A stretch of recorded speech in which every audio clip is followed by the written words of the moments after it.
ॐ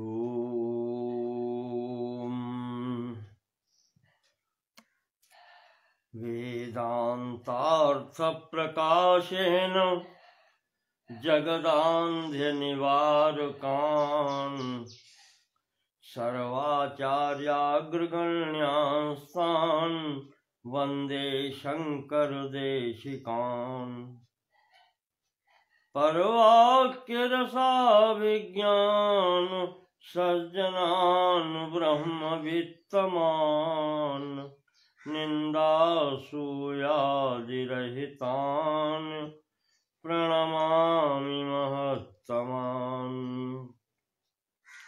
मार्गं ते सम्प्रवक्ष्यामि विद्यारण्यप्रकाशितम् सम्यक् नाहं विजानामि यथा मति वदामि ते।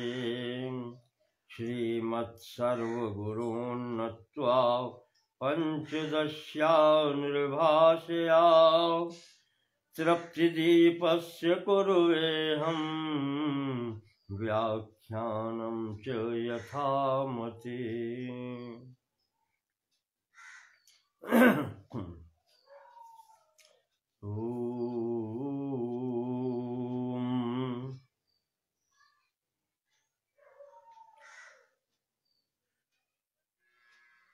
विद्यारण्य मुनिवर्य विरचित अद्वैत पर ग्रंथ पंचदशी के सप्तम प्रकरण तृप्ति दीप प्रकरण के अंतर्गत कल के प्रसंग को आगे बढ़ाते हैं।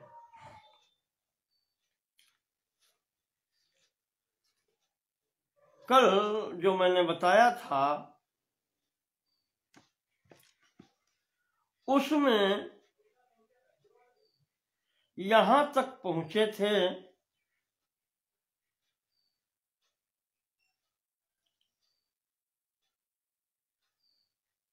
कि जो व्यक्ति बुद्धि का अध्यारोप ब्रह्म में भी करके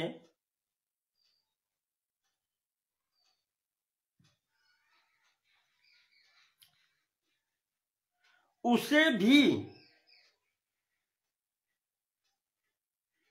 परोक्ष ज्ञान तक ही सीमित रखना चाहते हैं,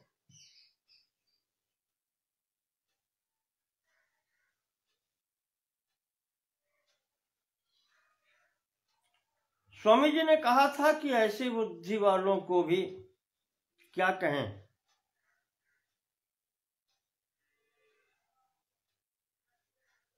वह साक्षी रूप स्वयं को भी परोक्ष ही रखना चाहते हैं।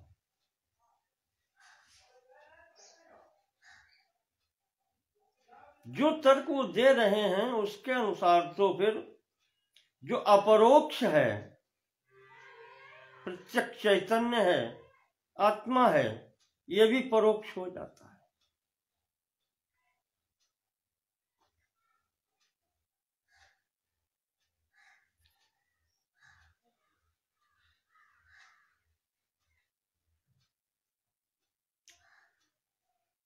तो स्वामी जी ने बहुत अच्छी बात बताई कि अब इसे ऐसे समझो कि अंतःकरण संभिन्न बोधो जीवो परोक्षताम् अर्हति उपाधि सद्भावान् न तो ब्रह्मानुपाधितः।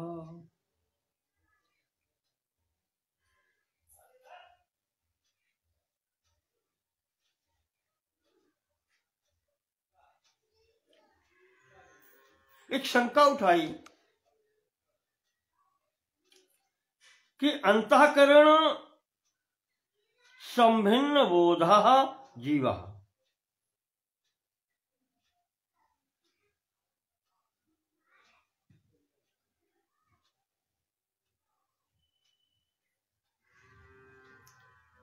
उपाधि सद्भावात् अपरोक्षताम अर्हति।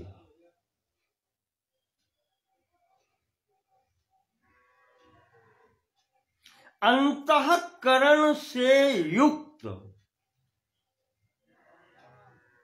जो स्थिति है वो जीव की है, अर्थात जहां से विज्ञानमय कोश की स्थिति प्रारंभ होती है, यहां से जीवत्व की स्थिति है।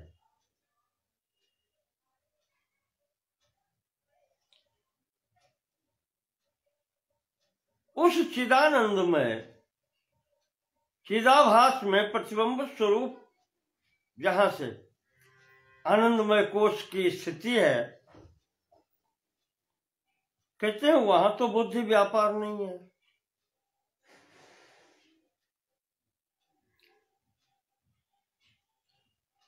वहां भले ही वो हो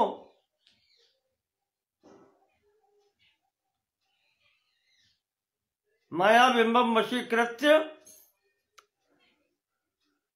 वो ब्रह्म ईश्वरताम ब्रजेत, ईश्वरता को भले प्राप्त हो गया वो, पर जीवत्व वहां नहीं है। जीवत्व उससे नीचे, जब अंतःकरण प्रवृत्त होता है,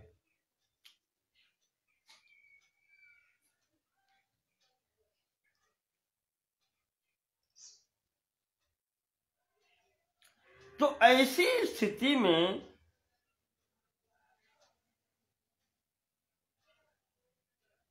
वो जीवः उपाधि सद्भावात अर्हति, उपाधि सद्भावात, वो जो उपाधि उसको प्राप्त हो जाती है विज्ञानमय कोश वाली, इससे अपरोक्षताम अर्हति, उसके अपरोक्षता सिद्ध होती है।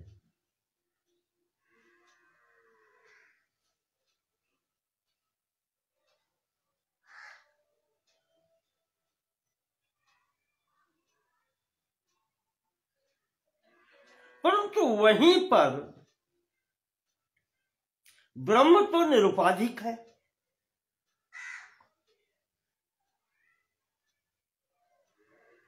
वो कैसे अपरोक्ष हो जाएगा?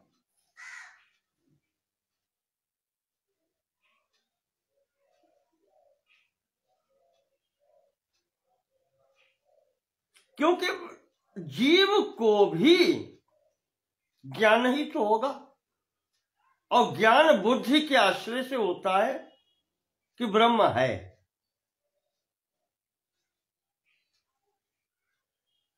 ये बोध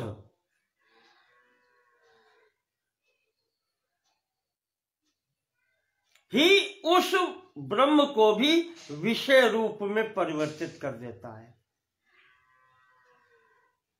ब्रह्म भी विषय की स्थिति में आ जाता है, विचार का विषय ब्रह्म।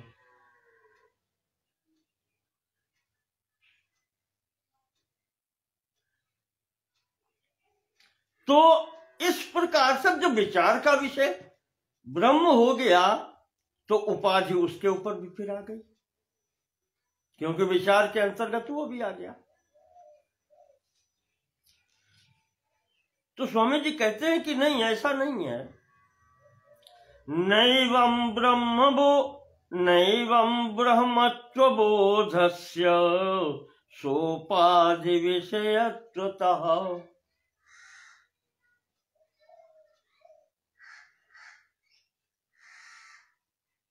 यावद् विदेह कैवल्यम उपाधे अनिवारणात्म।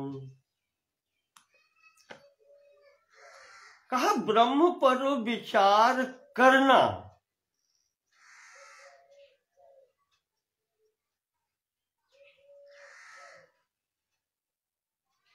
ब्रह्मत्व बोधस्य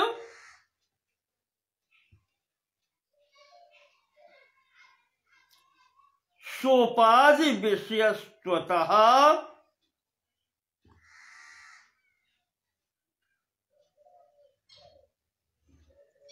उस प्रकार से ये नहीं है। ब्रह्म के विषय में विचार करने का तात्पर्य ये नहीं है कि वो विचार या विज्ञानमय कोश के अंतर्गत आ गया है, विषय रूप में हो गया है, ऐसा नहीं है। वो विषय रूपत्व तो उसमें नहीं है।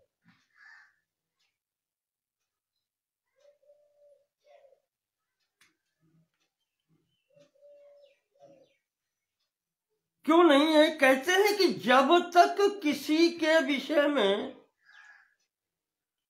ज्ञान प्राप्त करना है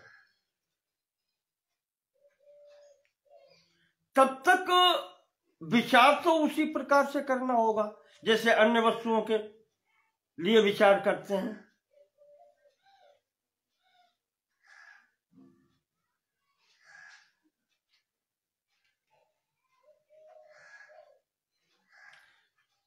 साधन के लिए, ज्ञान प्राप्त करने के लिए, वहां तक पहुंचने के लिए उसका कुछ नाम भी देना होगा, उसका गुण रूप भी बतलाना होगा,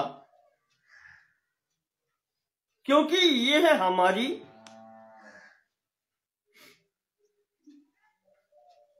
मर्यादा है। स्थूल शरीर की या जीव स्वरूप की मर्यादा है, कैसे चलेंगे।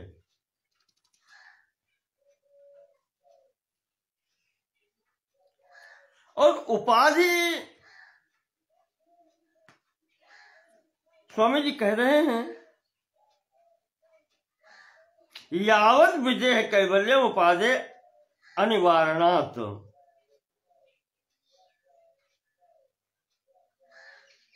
जब तक विदेह मुक्ति नहीं हो जाती, शरीरों से छुटकारा नहीं हो जाता, तब तक उपाधियां तो रहेंगी।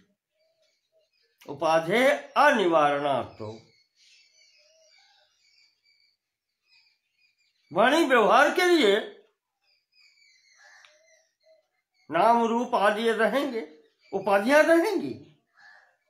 ये एक तरीका है बात करने का।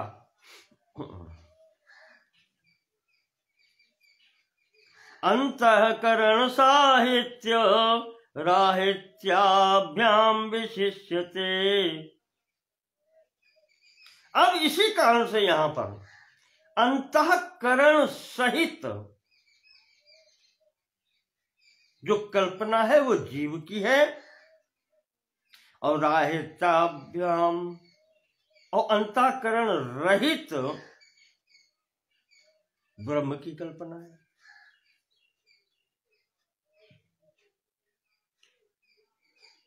तो हम तो जब तक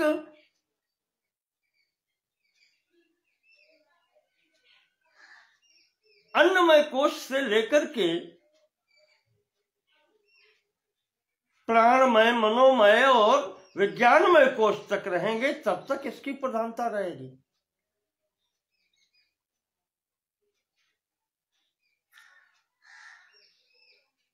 उपाधिर जीव भावस्य ब्रह्मतायाश्च नान्यथा।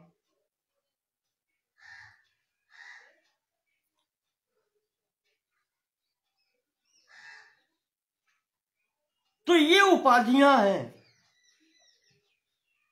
इनका कोई और औचित्य नहीं है कि अंतःकरण सहित जीव और अंतःकरण रहित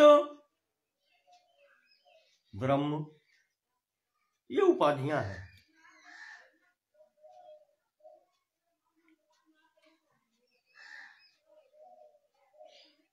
इसीलिए आदि शंकराचार्य जी ने विवेक चूड़ामणि में कहा है कि जब विचार करना होता है तो इसको इस प्रकार से विचार कीजिए। अब देखें, ये दोनों उपाधियां एक दूसरे के विरोध में, तयोर्विरोधो यमुपाधि कल्पितो। ये विरोध जो है वो उपाधि कल्पित ब्रह्म और जीव का। न वास्तव कश्चिद उपाधिरेशो। इनमें वास्तविकता नहीं है।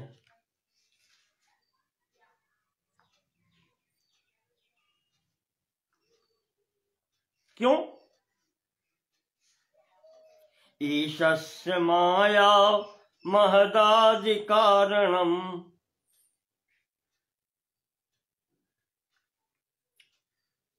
मैंने कहा था कि माया बिंबम वशीकृत ब्रह्म ईश्वरताम ब्रजेत।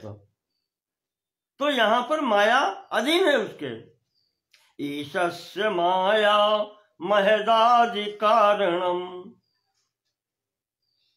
क्योंकि वो ईश्वर की जो माया है वो समस्त प्रपंच का कारण है। महदादि कारणम, बुद्धि आदि सब उसमें। और जीवस्य कार्यम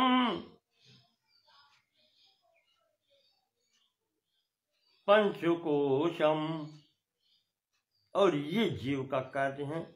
मैंने जागृत अवस्था से लेकर के बताया था मोक्षादि पर्यंतम जितने कोश हैं, पंचकोश, ये सब जीव के अंतर्गत आते हैं।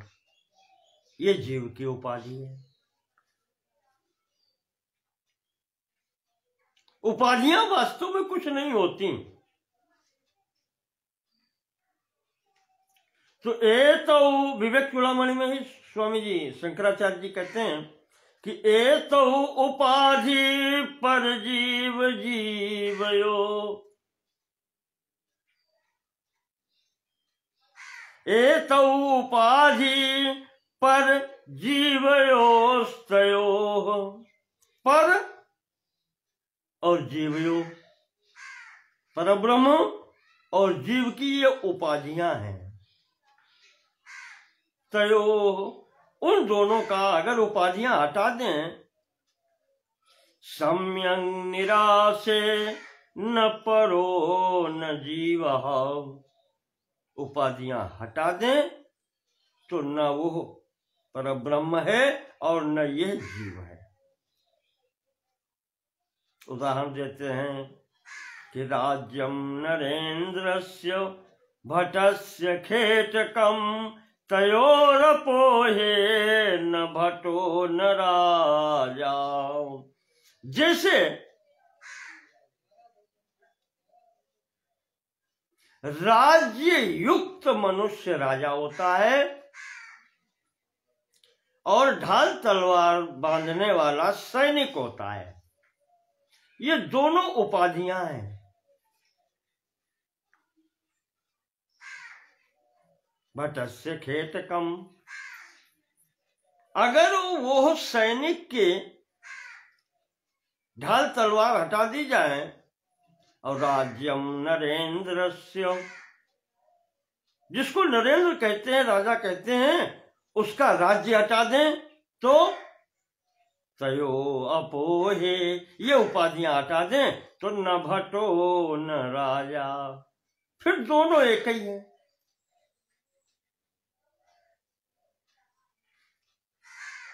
वही विद्यानंद स्वामी जी यहां कह रहे हैं कि ये उपाधियां हैं अंतःकरण सहित और अंतःकरण रहित, परब्रह्म, जीव और परब्रह्म की। इनको अगर हटा दें तो कोई अंतर नहीं पड़ता, दोनों फिर एक है। एक स्वामी जी उदाहरण दे रहे हैं, जंजीर बनी हुई है बांधने वाली, वो चाहे सोने की बनी हो चाहे लोहे की बनी हो, कार्य दोनों का एक ही है, बांधना।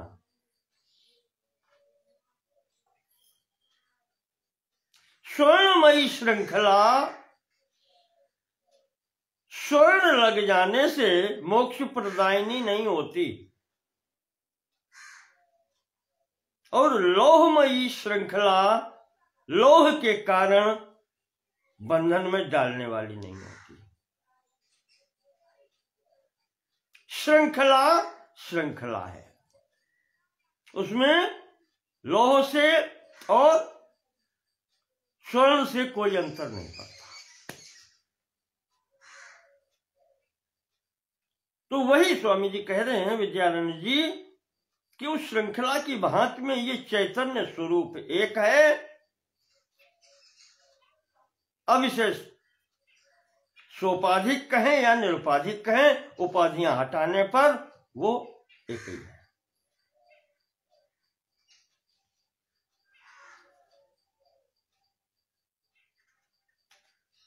अब बुद्धि का विषय बना देने के लिए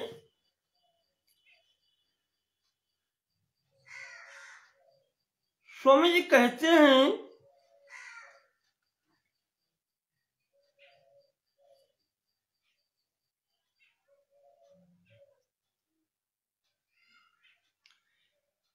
जगत में, संसार में किसी वस्तु को देखने के लिए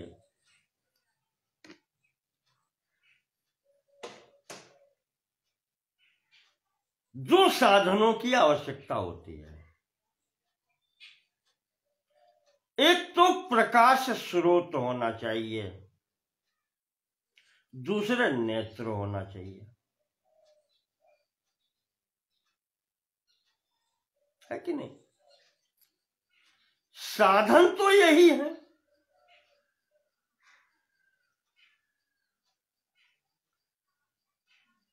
तो स्वामी जी कहते हैं कि जैसे घट पट आदि अन्य वस्तुओं को देखने के लिए दीपक की आवश्यकता होती है, प्रकाश स्रोत की, और चक्षु यानी नेत्रों की आवश्यकता होती है।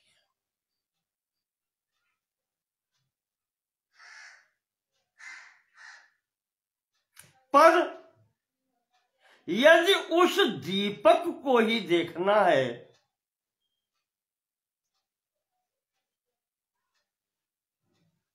तब क्या दूसरे दीपक की आवश्यकता पड़ेगी?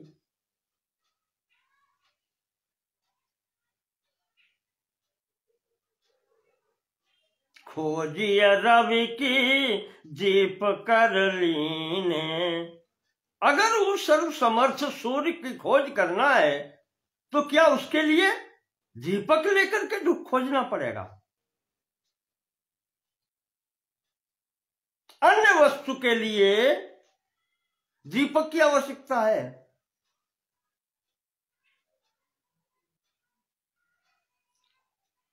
और नेत्रों की आवश्यकता है। पर यदि उस दीपक को ही देखना है, उसको ही खोजना है, तो फिर वहां पर नेत्र के अतिरिक्त द्वितीय वस्तु की आवश्यकता नहीं होती।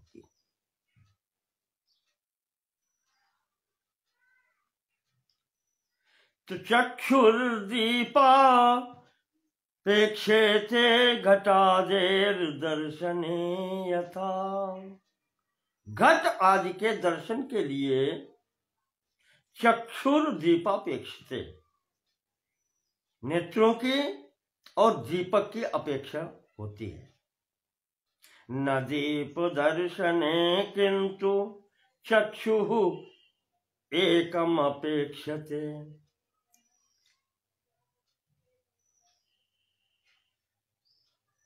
उस दीपक को देखने के लिए केवल मात्र एक नेत्रों की ही आवश्यकता होती है।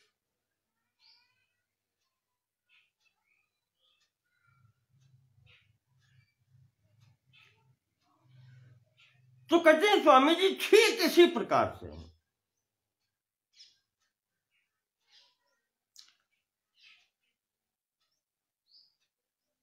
वह जो स्वयं प्रकाश है, जो चिदाभास स्वरूप में है,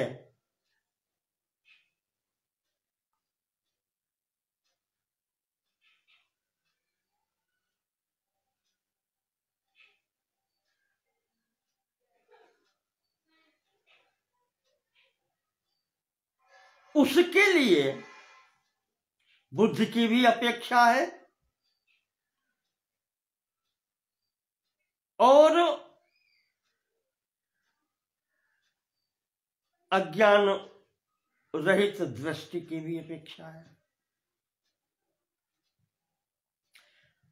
पर जब उस चिदाभास के रूप में जो है उसको ही देखना है जो स्वयं प्रकाश है, तो वहां पर फिर इस बुद्धि का क्या कार्य होना है?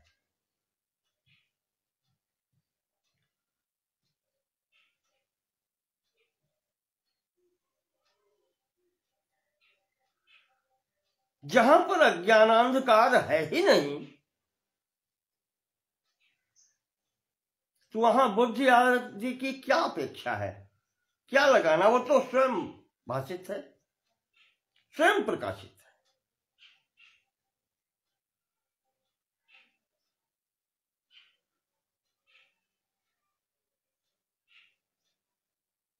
तो स्थितोप्यसौ चिदाभासो ब्रह्मण्ये की भवेत परम। अब उस चिदाभास के होते हुए भी चिदाभास क्यों हो रहा है? यह आपसे कहा था कि अविशुद्ध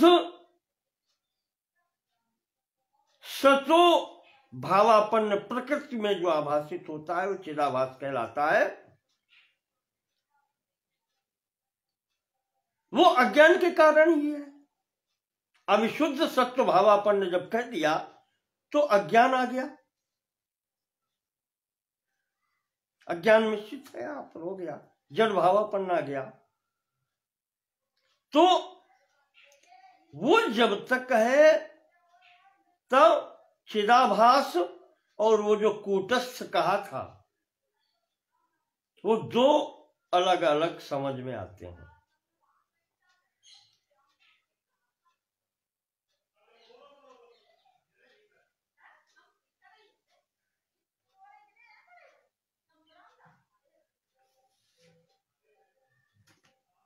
और जब हम विचार कर रहे हैं उस पर ही,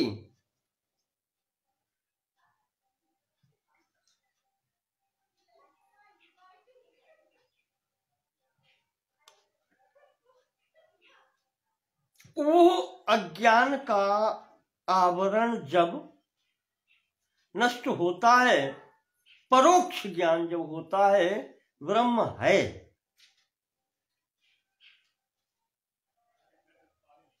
वहां तक उस अज्ञान का आवरण कुछ है। और जब ये महावाक्यों के द्वारा उस अज्ञान का निवारण हो जाता है तो उस चिदाभास सित जो वो कूटस्थ है जिसका वो चिदाभास है, उसमें और ब्रह्म में फिर कोई अंतर नहीं रहता, वो तो एक ही हो जाता है। अप्रमेयम अनादिम च, फिर वो वही अप्रमेय है, अनादि है। इति अत्र श्रुत्येदमीरितम, और यही श्रुति कहती है।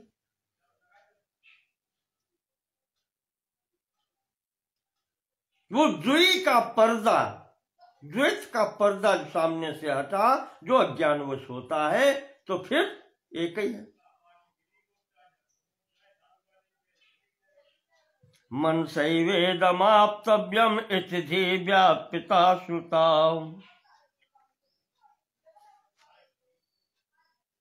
कठोपनिषद में मंत्र कहता है मन सैवेदमाप्तव्यम नेह नानास्ति किंचन। तो हमारे पास साधन तो वही है, बुद्धि के द्वारा ही तो प्राप्त करेंगे। हमारे पास जो साधन है हम उसके द्वारा ही तो करेंगे। और वहां पर जब हम उसका प्रयोग करेंगे ये सब निराकरण करके, तो न इह नाना अस्ति किंचन, फिर यहां नानात्व जो विभिन्नता है वो सब समाप्त हो जाती है, कोई विभिन्नता नहीं है, अभेद है। और वही स्वामी जी कह रहे हैं कि प्रथम मंत्र इस सत्यजीत प्रकरण में जो मैंने उठाया था कि आत्मानम चेद विजानीयाद अयम अस्मीति वाक्यता, वही तो वहां से बताने का प्रयास किया है कि पहले उस आत्मा को जानना पड़ता है, ये परोक्ष ज्ञान है, और उसके बाद में अयम अस्मि इति वाक्यता,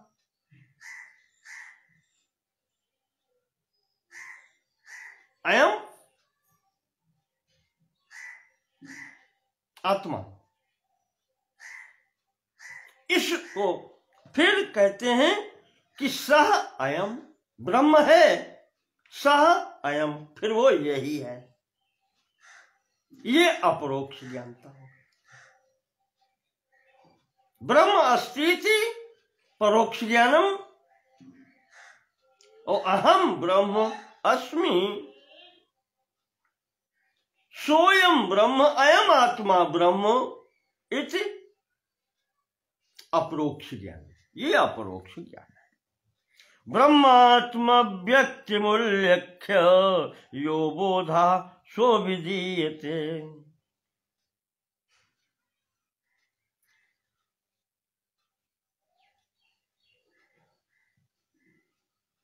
जब उसका उल्लेख कर देते हैं ब्रह्म आत्म व्यक्ति उल्लेख्य,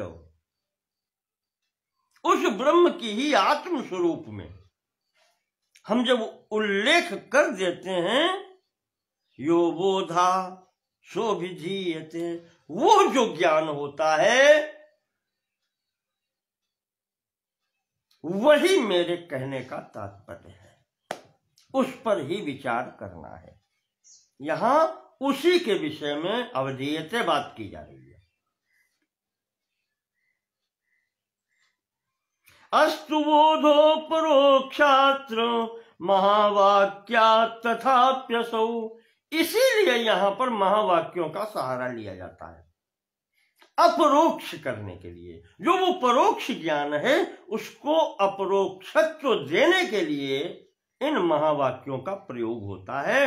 न दृढ़ श्रवणादीनाम आचार्य पुनरीरणात्,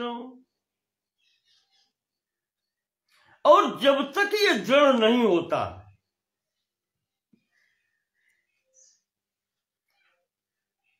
यावत अयम बोधा न दृढ़, ये ज्ञान जब तक दृढ़ नहीं हो जाता तो आचार्य पुनः श्रवणादीनाम ईरणात्,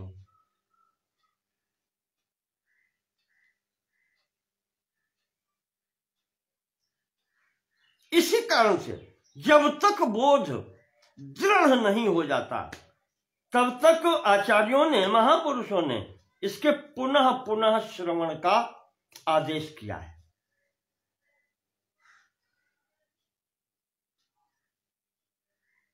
श्रवणादि नाम, श्रवण मनन निध्यासन चिंतन, ये इसके निरंतरता पर बल दिया गया है। अहम ब्रह्मेति वाक्यार्थ बोधो यावत् दृढ़ी भवेत, जब तक अहम ब्रह्म की भावना का जो बोध है, जो ज्ञान है, वो दृढ़ न हो जाए तो समाधि सहित से श्रवणादिकम, तब तक शम दमादि इन सभी नियमों का पालन करते हुए उनका निरंतर श्रवण चिंतन मनन करता रहे, अभ्यास करता रहे। असकृत उपदेशार्थ, एक बार नहीं, निरंतर अभ्यास चलना चाहिए।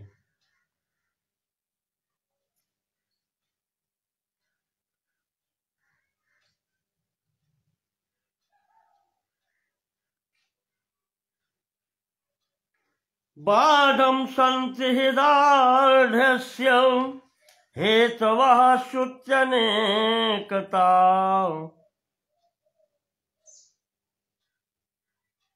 असंभाव्यत्वमर्थस्य विपरीता च भावना। बाहरी व्यक्तियों के द्वारा तरह तरह के तर्क दिए जाने के कारण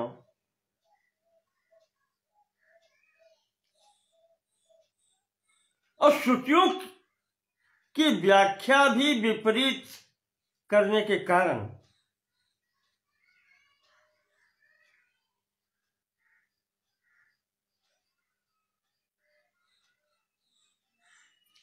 ये बोझ दृढ़ होने में समय लगता है।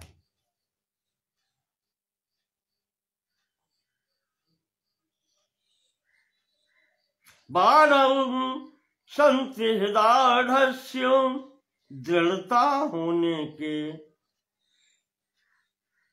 अदाढ़ से दृढ़ता न होने के हेतवः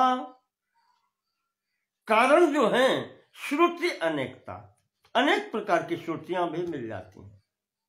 अब जिसे उनका ज्ञान नहीं है वो अपने अपने पक्ष में अपने अपने मत की पुष्टि के लिए उनका प्रयोग करने लगता है। यद्यपि संपूर्ण श्रुति का निचोड़ एक ही है, एक ब्रह्म के लिए वो बात करती हैं, पर यहां ये विद्वानों के मतभेद होते हैं।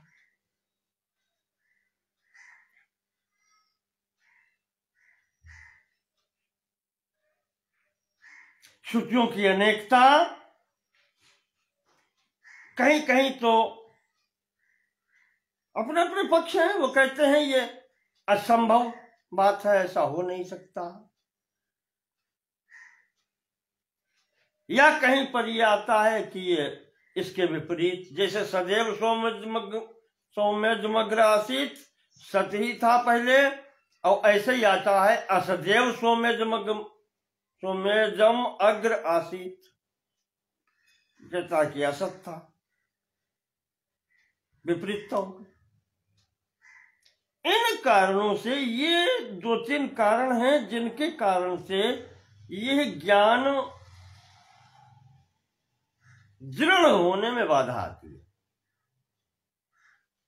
शाखा भेदात काम भेदात। अब ये सब क्यों होता है?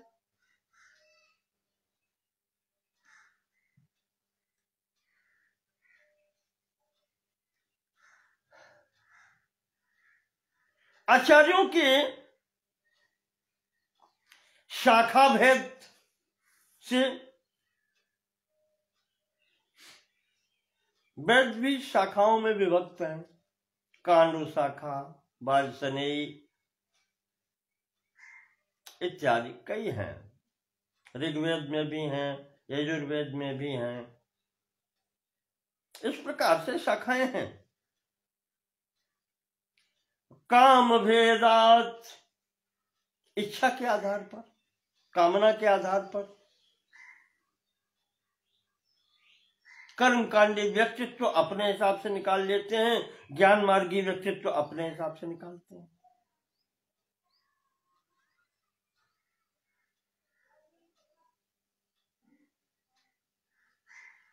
और उन्हीं के कारण श्रुतियों में भेद है। कहीं ज्ञान मार्गीय बातें हैं, कहीं पर कर्म मार्गी बातें हैं। क्योंकि श्रुति ये कभी नहीं कहती कि आप कर्म छोड़ करके सन्यासी हो जाओ। जैसे ईशावास्य उपनिषद का प्रथम मंत्र है, कुर्वन्नेवेह कर्माणि जिजीविषेच्छ तं समाः। दूसरा मंत्र है, पहला मंत्र तो कहता है ईशावास्यमिदं सर्वं यत्किंच जगत्याम जगत्। उसी प्रकार दूसरा मंत्र कहता है कि कुर्वन्नेवेह कर्माणि जिजीविषेच्छ तं समाः। कर्म करते हुए 100 वर्ष तक जियो।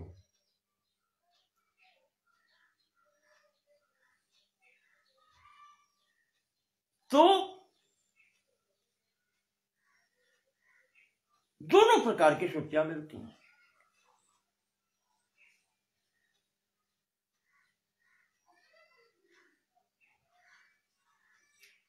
मीमांसक यज्ञ कराने वाले कर्मकांडी व्यक्तित्व वो अपने तरह से उसकी व्याख्या देते हैं, और ज्ञान मार्गी जो चिंतन प्रमुख हैं वो दूसरे स्थिति से उसकी व्याख्या देते हैं। तो स्वामी जी कहते हैं कि वेदांता नाम से साणाम आदि मध्यावसानता। स्वामी जी कहते हैं वेदांत में इसके चिंतन पर, ज्ञान पर, विचार पर विशेष बल दिया गया है।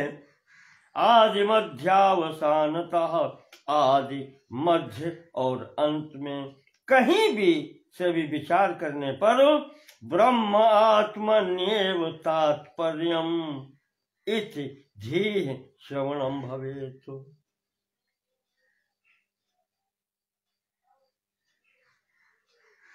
सबका तात्पर्य विचार मार्ग को स्वीकृत करते हुए ज्ञान प्राप्त करने की जहां इच्छा है वहां सबका तात्पर्य एक ही स्थान पर आता है कि यह आत्मा ही ब्रह्म है। इस आत्मा को ही ब्रह्म बतलाया गया है, और इसी के लिए, इसी को दृढ़ करने के लिए श्रवणम भवेत्, बार बार सुनना पड़ता है और सुनना चाहिए।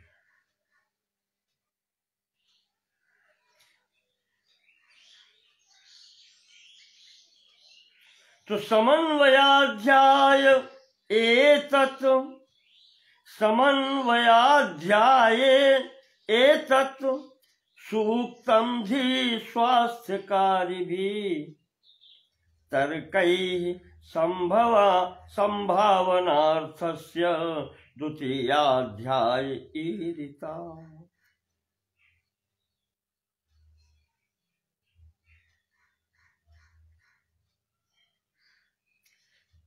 धी स्वास्थ्यकारी भी, बुद्धि की स्वस्थता बनाए रखने के लिए कहते हैं ये जो दूसरा अध्याय है दीप प्रकरण के अंतर्गत, मैंने कहा था 3 विभाग हैं। प्रथम विभाग था विवेक प्रकरण, दूसरा है दीप प्रकरण, तीसरा है आनंद प्रकरण। तो ये दीप प्रकरण चल रहा है, इसमें ये दूसरा अध्याय है। प्रथम था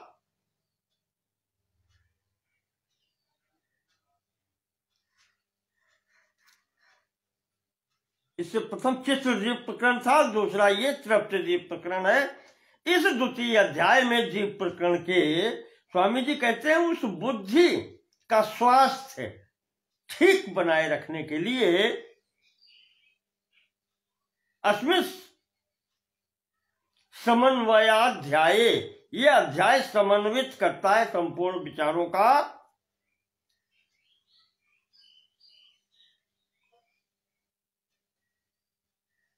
और उसी के लिए तर्कैः संभावनार्थस्य द्वितीयाध्याय ईरिता, उसी के पक्ष में यहां पर ये तर्क आदि दिए जा रहे हैं।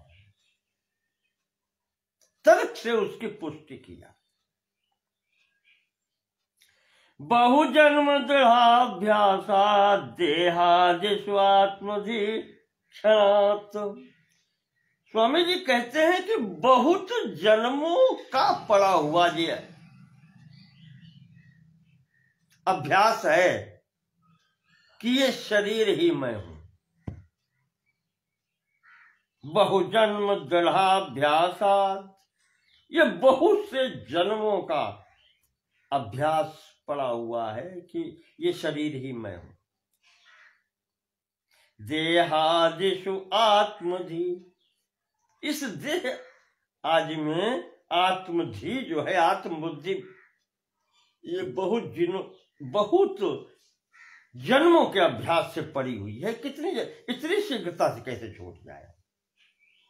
पुनः पुनः उदय उदेत्येवं जगत सत्यत्व धीरपि, तो वो पुनः पुनः अपना सिर उठा लेती है। अभ्यास से जो वस्तु पड़ी है अभ्यास में, मैंने देखा है कई लोगों को पूजन पाठ कराते हैं,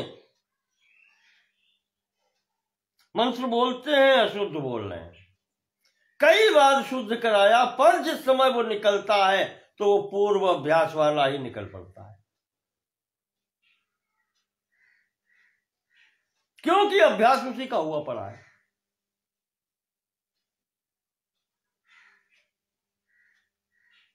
तो जो जीव जन्म जन्मांतर से इस शरीर को ही मैं माने बैठा है, वो छूटने में समय लगता है। और जरा सा, इसी कहते हैं कि निरंतराभ्यास दृढ़ीकृता नाम, अभ्यास करना पड़ता है इस बोध को दृढ़ करने के लिए। निरंतर अभ्यास की आवश्यकता है, निरंतर चिंतन की आवश्यकता है। जरा सा भी अगर प्रमाद आया, आलस्य हुआ, तो फिर अंकुरित हो जाएगा। जगत सत्यत्व धीरपि, जगत की सत्यता अंकुरित होने लगेगी। जैसे शरीर मैं, वैसे जगत भी फिर सत्य हो जाएगा। विपरीता भावने अमैकाग्र्यात् सा निवर्तते, ये जो विपरीत भावना है,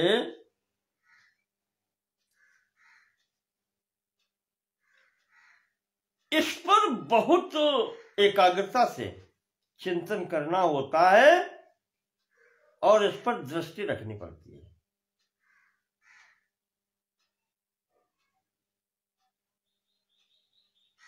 यम विपरीता भावना एकाग्र्यात् निवर्तते, जब निरंतर इस पर एकाग्र रहेंगे तब ये छूटती है। और तत्वोपदेशात् प्रागेव भवत्येतदुपासनात्, जो तत्वबोध के पहले स्थिति थी उसको छूटने में बहुत समय लगता है, इसीलिए इसको भवति एतद उपासनात्, ये उपासना से ही संभव होता है। और अब उपासना शब्द प्रयोग कर दिया है, यहां पर आप चाहें तो इसे सगुण धारा भी कह सकते हैं। चित्त एकाग्रता कैसे होती है, मैंने कभी दिया था इसी प्लेटफॉर्म पर।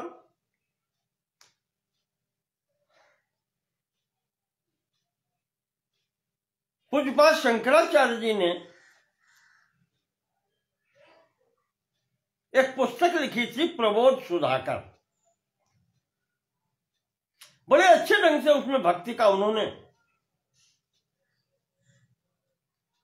निर्गुण अद्वैत मत के प्रवर्तक आचार्य उसमें भक्ति का प्रतिपादन करते हैं।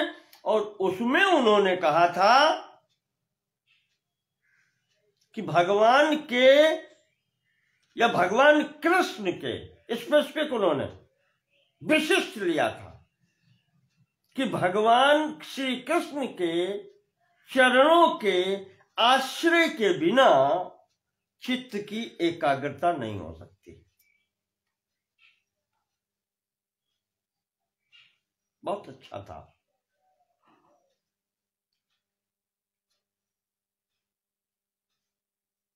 वो यहां पर विद्यानंद स्वामी जी स्वीकृत कर रहे हैं उपासना शब्द से।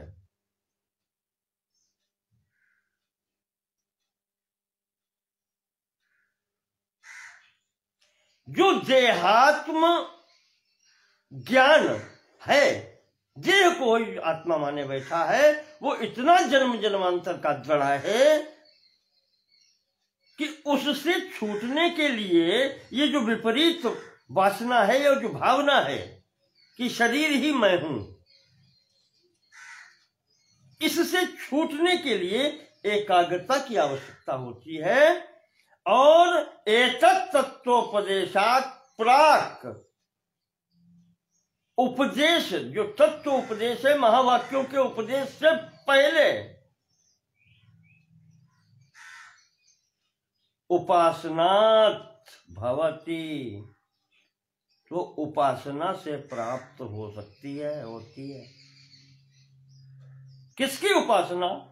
अब वह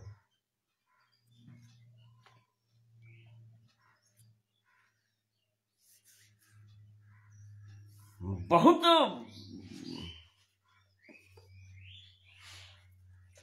याद आता है, वहां पर स्वामी जी ने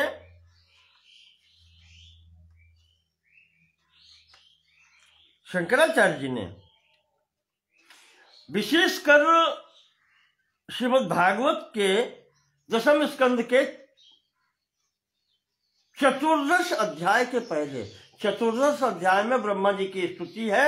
उससे पहले जब ब्रह्मा जी ने गायों का अपहरण और गोपालों का अपहरण किया था, वहां जब भगवान श्री कृष्ण ने अपनी ईश्वरता का दर्शन कराया है, उस प्रसंग को स्वामी शंकराचार्य जी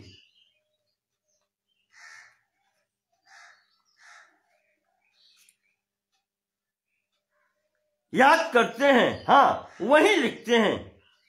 प्रबोध सुधाकर का 167वां श्लोक, 250 श्लोक लगभग है उसमें आया है, शुद्ध्यति ही नान्तरात्मा कृष्ण पदाम्भोज भक्ति मृते। वो आत्मा की शुद्धि या वो विचारों की शुद्धि, विचारों की एकाग्रता कृष्ण पदाम्भोज भक्ति मृते न शुद्ध्यति।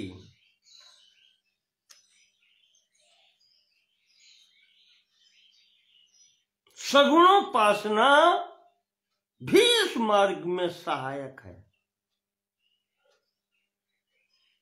वसनमेव क्षारोदय भक्त्या प्रक्षाल्यते चेतः।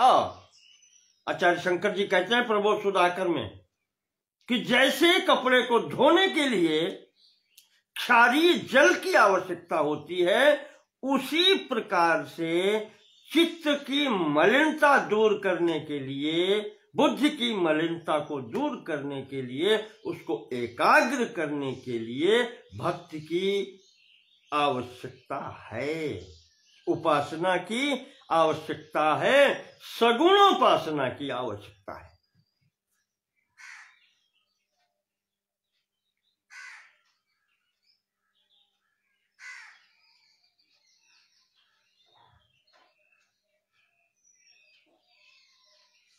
वही स्वामी जी ने आगे कहा है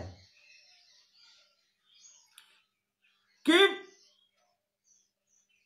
ऐसी स्थिति जब होती है तब वहीं से ये ज्ञान का अंकुरण होता है, स्फुरण होता है।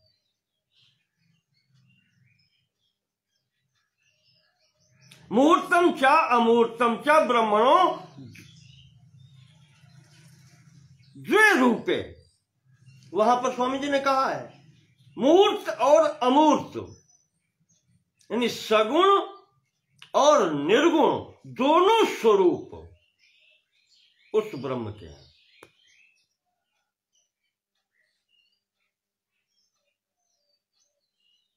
इत्युपनिषद तयोर्वा द्वौ भक्तौ भगवद उपदिष्टौ।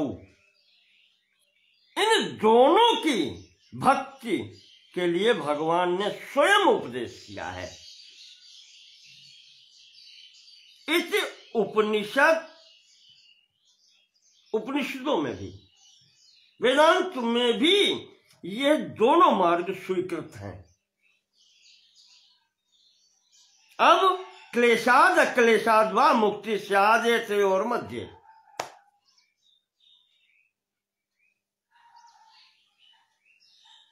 निर्गुण मार्ग में क्लेश अधिक है, सगुण मार्ग में थोड़ा सा कष्ट कम है, बस इतना ही अंतर है। तो सहायक दोनों हैं।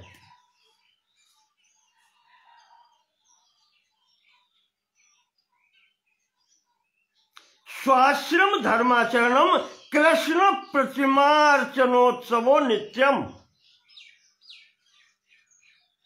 ये आज गुरु शंकराचार्य जी कह रहे हैं, जिनकी बात को काटने की शक्ति किसी में अद्वैतवादी में नहीं है।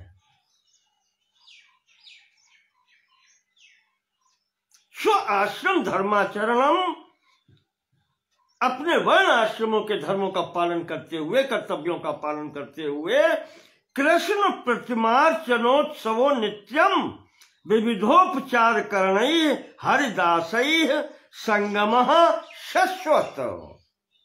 निरंतर भगवत चरणारविंद में लगे हुए महापुरुषों का संग करना चाहिए। स्पष्ट लिखा कृष्ण प्रतिमार्चनोत्सव, प्रतिमा पूजन का भी आदेश है, सगुण रूप की आराधना है।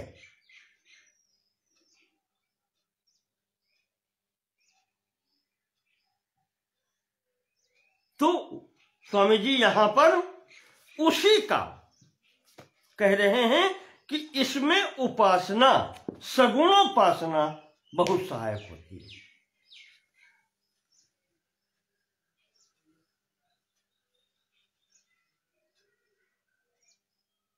एतत् तत्वोपदेशात् प्राक् एव उपासनात् भवति। किम, क्या होता है? एकाग्र्यात् निवर्तते, दृढ़ीकृत भावना, जो दृढ़ भावना है कि ये शरीर ही मैं हूं, उसके लिए चित्त की एकाग्रता आवश्यक है, और ये सगुणोपासना से शीघ्र प्राप्त होती है। तत्वबोध से पहले वो मार्ग भी आवश्यक है। उपासयोत एवात्र ब्रह्मशास्त्रे चिंतिता। ब्रह्मशास्त्र निर्गुण ब्रह्म के विषय में चिंतन करते हुए शास्त्र इस उपासना पद्धति का भी निर्देश करते हैं।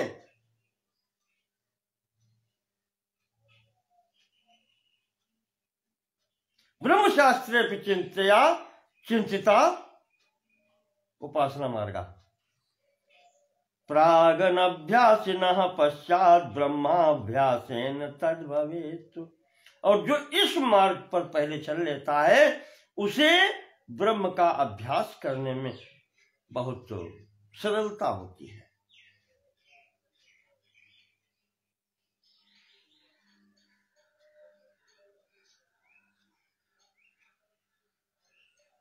कर लेता है, उसे जल्दी आवश्यकता, वो एकाग्रता प्राप्त हो जाती है।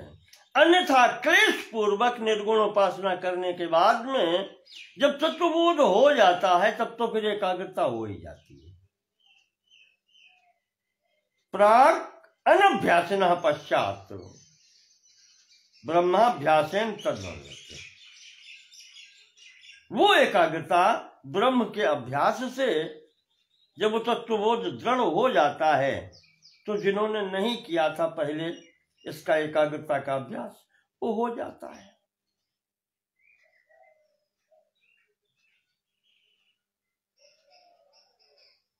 ज्ञान, पीछे बात जो आ चुकी है, ज्ञान, वैराग्य और उपरति, वो इसी प्रकार से है। तच्चिंतनम तत्कथनम अन्योन्यम तत्प्रबोधनम। तब तक ये सब चलना चाहिए, जब तक दृढ़ न हो जाए।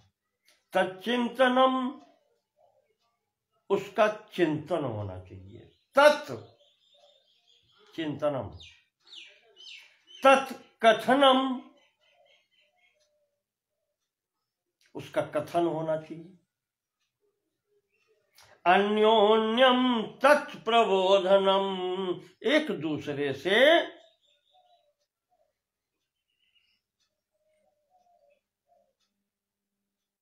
कहना चाहिए कि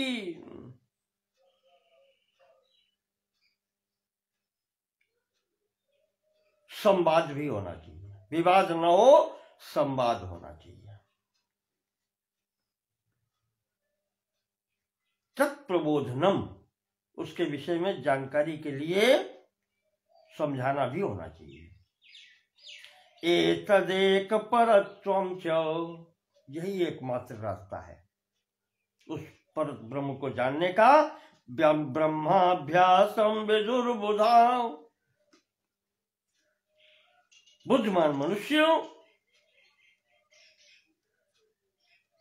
या हमारे महापुरुषों ने एकमात्र मार्ग यही बताया है कि जब तक ये बोध दृढ़ न हो जाए तब तक निरंतर इसका चिंतन, इसका परस्पर कथन श्रवण और परस्पर एक दूसरे से उसका समझना, ये सब होना चाहिए। तमेव धीरो विज्ञाय प्रज्ञां कुर्वीत ब्राह्मण, नानुध्याद बहून् शब्दान् वाचो विग्लापनम हि तत्।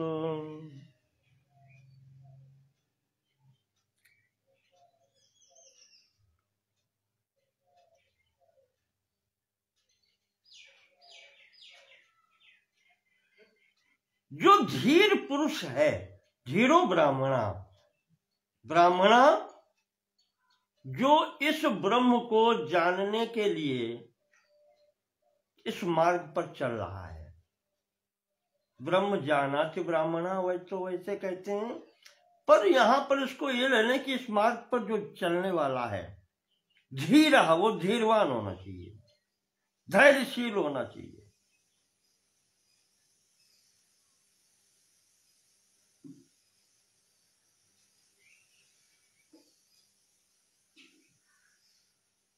तमेव विज्ञाय प्रज्ञां कुर्वीत, तम एव विज्ञाय, उसको जानने का ही प्रयत्न करना चाहिए और वो विचार प्राप्त करना चाहिए, विचार को दृढ़ करना चाहिए। नानोध्यायाद बहून शब्दान, उसके अतिरिक्त बहुत से शब्दों का, शास्त्रों का और इन सब के उसमें नहीं पढ़ना चाहिए। नानुध्यायात, न अनुध्यायात, और सब अध्ययन करने की कोशिश न करें।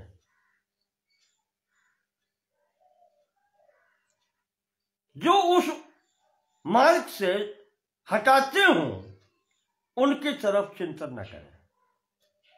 वाचो विज्ञापनम हि तत्, क्योंकि ये शब्द ही मार्ग भटकाने वाले होते हैं।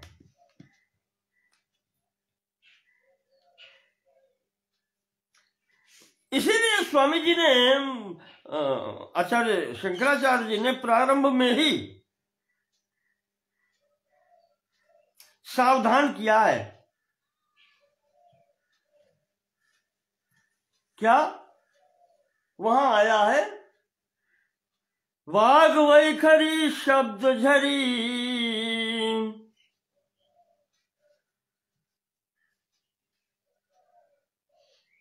वैखरी वाणी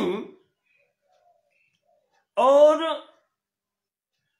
शब्दों की झड़ी लगाने वाले,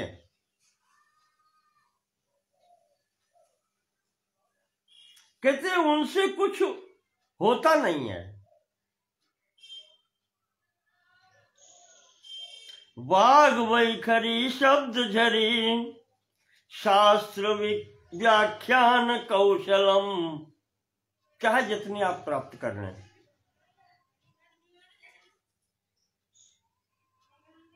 वैदुष्यम विदुषाम तद्वद भुक्तये न तु मुक्तये।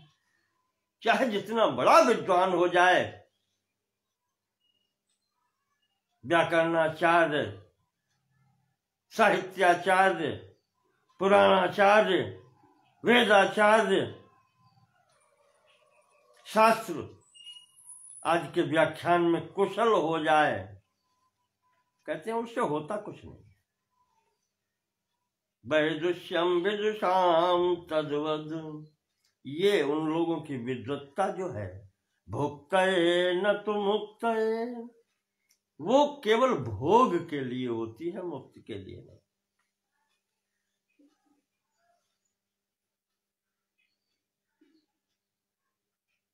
अविज्ञाते परे तत्वे शास्त्राधीतिस्तु निष्फला। आचार्य शंकराचार्य जी ने कहा है कि अगर तत्वबोध नहीं हुआ, परम तत्व का ज्ञान नहीं हुआ, तो शास्त्र पढ़ने का कोई लाभ नहीं। अविज्ञाते पिपरे तत्वे शास्त्राधीतिस्तु निष्फला। और जब तत्वबोध हो गया तब भी शास्त्रादि अध्ययन निष्फल है, फिर उसकी क्या आवश्यकता है, रह जाती है। तो शब्द जालम महारण्यम चित्त भ्रमण कारणम, कहा ये शब्द जाल से बचना चाहिए, ये चित्त को भ्रमित करने वाला होता है। अतः प्रयत्न ज्ञातव्यम तत्वज्ञात तत्वमात्मनः। बस प्रयास ये करें कि गुरु के द्वारा उस परमात्म तत्व तक पहुंचने का प्रयास हो, केवल मात्र उद्देश्य हो, लक्ष्य यही हो। तो शब्द जालम महारण्यम, ये सब चित्त भ्रमण कारकम, वही स्वामी जी यहां कह रहे हैं कि इसकी आवश्यकता नहीं है ये अधिक शास्त्र पढ़ने से, यही भटकाने वाली होती है।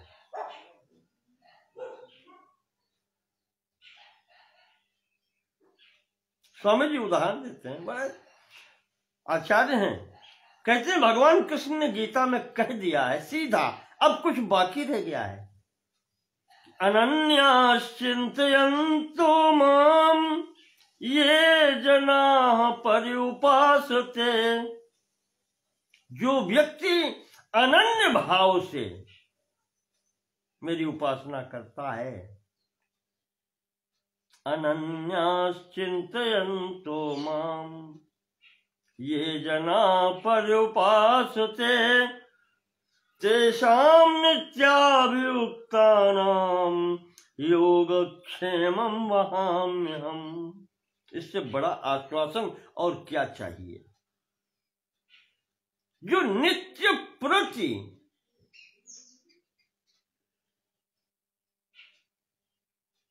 आठ प्रहर 64 घड़ी परमात्मा में ही जुड़े रहते हैं,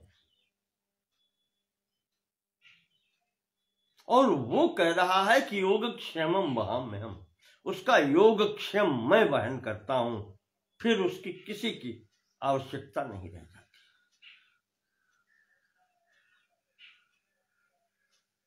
अनन्य क्या है? उत्तम के अस बस मन माही, सपने हूं आन पुरुष जग नाही। उत्तम पतिव्रता के जो लक्षण है,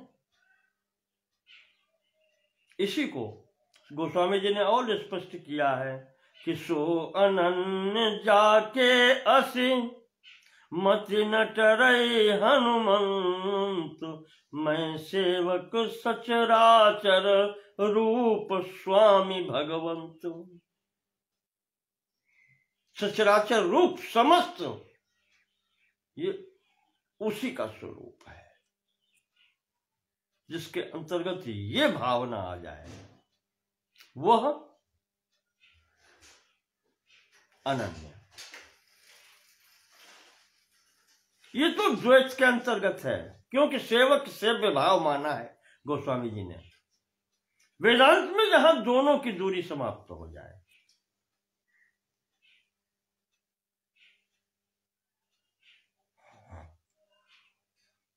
अनन्य होकर के जो मेरा चिंतन करता है, भगवान ने गीता में कहा है, उसका योग और क्षेम मैं वहन करता हूं। योग क्या होता है स्पष्ट करने यहां पर, योग वो है अप्राप्त को प्राप्त कराना।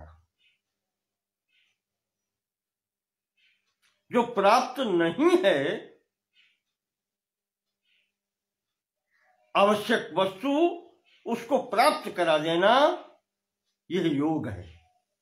और क्षेम वो है जो प्राप्त है, जो ज्ञान प्राप्त है उसको दृढ़ कर देना, उसको उसमें क्षीणता न आने देना, ये क्षेम है। तो योग और क्षेम, जो भी आवश्यकता है तुम्हारी, उसकी जिम्मेदारी, उसका सम्मोहन भगवान कहते हैं ये मेरा है। अनन्याश्चिन्तयन्तो मां ये जना पर्युपासते तेषां नित्याभियुक्तानां योगक्षेमं वहाम्यहम्।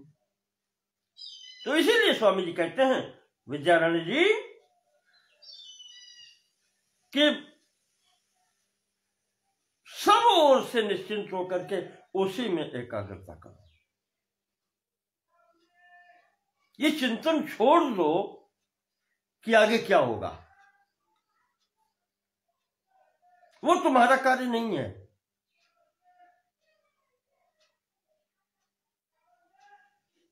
या यूं कहो कि वो स्वतः ही होता है। ये शरीर जिन कर्मों के बस होकर के मिलेगा, ये उतने समय तक रहेगा। आयु कर्म च वित्तम च विद्या निधन में उचो, ये सब गर्भ में ही प्रारब्ध कर्मवश निश्चित हो जाते हैं। कितनी आयु होगी, कब निधन होगा।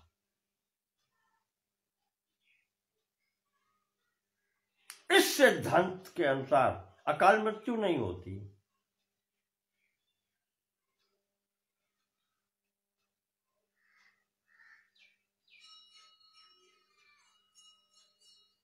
अगर इस सिद्धांत पर रहेंगे, निरंतर दृढ़ मति हो जाएंगे,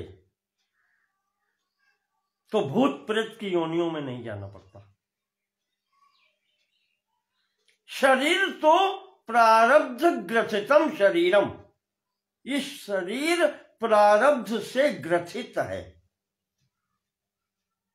जितने भोग इस शरीर से प्राप्त होने हैं, तब तक ये शरीर रहेगा। जिस दिन वो प्रारब्ध की पोटली, अकाउंट का पैसा खत्म हो जाएगा, शरीर बिखर जाएगा।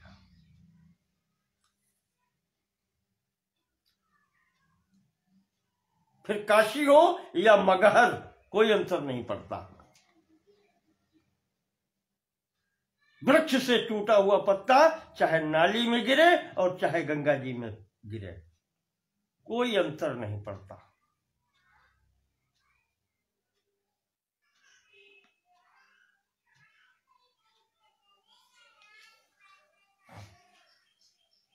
इति श्रुति स्मृति नित्यम। स्वामी जी कहते हैं मैंने दोनों बातें बताई। श्रुति की बात भी पहले से बता रहे हैं कि तमेव धीरो विज्ञाय प्रज्ञाम कुर्वीतम ब्राह्मणा। ये श्रुति में आया है कि ब्राह्मण धैर्य पूर्वक इस प्रज्ञा को धारण करे या प्राप्त करे। और दूसरी बात आपने स्मृति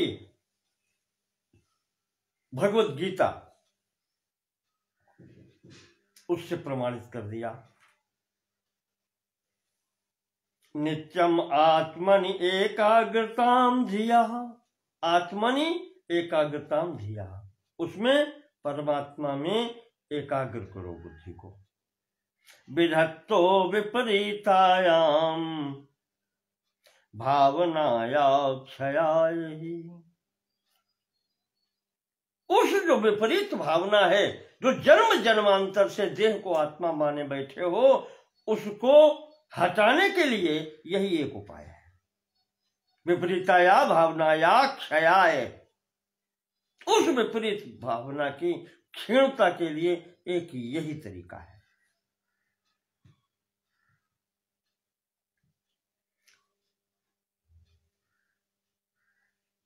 अब वो फिर उठाते हैं कि विपरीत भावना है क्या।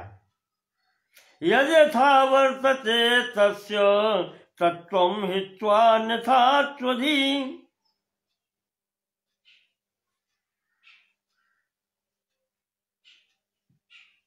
यद यथा वर्तते तस्य तत्त्वं हित्वा, जो वस्तु जैसी है उस वस्तु को वैसा न जान करके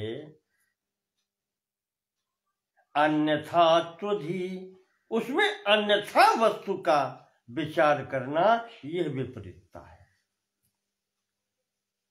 विपरीता भावना स्यात् पित्रादौ अरिधीर यथा,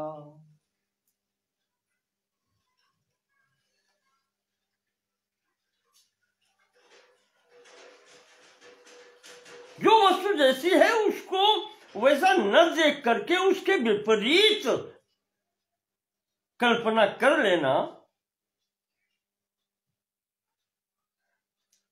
ये विपरीत भावना कही जाती है। जैसे उदाहरण देते हैं स्वामी जी, जैसे कोई पुत्र अपने पिता को ही शत्रु मान ले,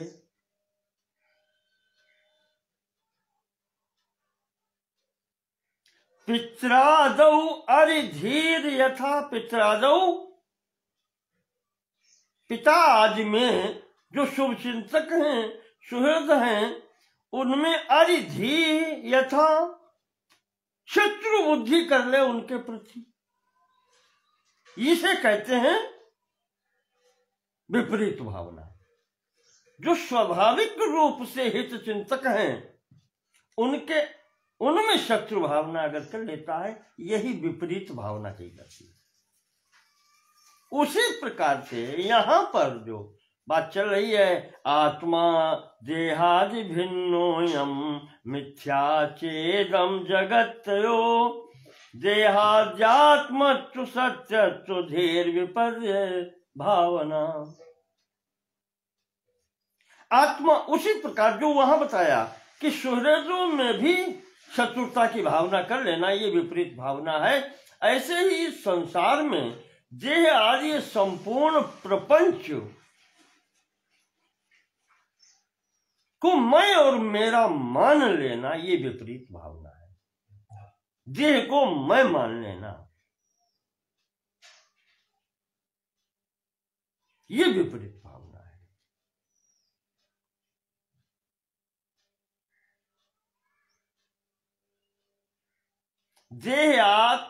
देहाध्यात्मत्व सत्यत्व धी, देह को ही आत्मा मान करके इसको ही सत्य मान लेना, जगत की सत्ता मान लेना, यही विपरीत भावना है। तत्व भावनया नश्येत सातो देहातिरिक्तताम आत्मनो भावयेत तद्वन् मिथ्यात्वं जगतो निशम। इसी भावना, विपरीत भावना का परिष्कार करने के लिए, इसको हटाने के लिए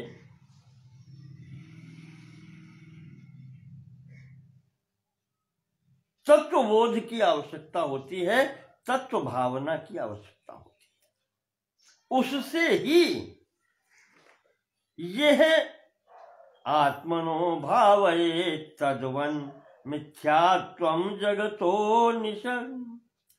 जब उसे देह आदि और इस जगत प्रपंच की मिथ्या का ज्ञान हो जाता है तब वो अपनी आत्मा में स्थित हो जाता है।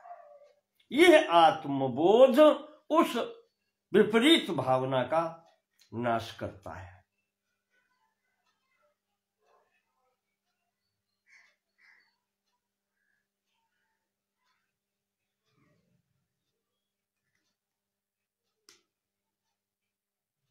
किम मंत्र जपवन मूर्ति ज्ञानवद आत्मभेद धी। जगन मिथ्यात्वधीश्चात्र व्यावर्त्या स्यादुतान्यथा। अन्यथेति विजानी दृष्टार्थत्वेन भुक्तिवत्। बुभुक्षुर्जपवद भुंक्ते न कश्चित् नियता क्वचित्।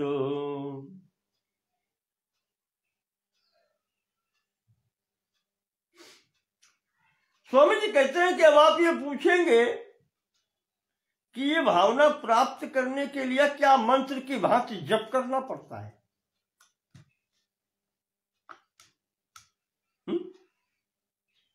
कौन सा मंत्र जप करें, कैसे करें? जिसे देवताओं का ध्यान आज करते हैं, मंत्र जप करते हैं, क्या इसके लिए वही सब करना पड़ता है या इसके बिना भी हो सकता है?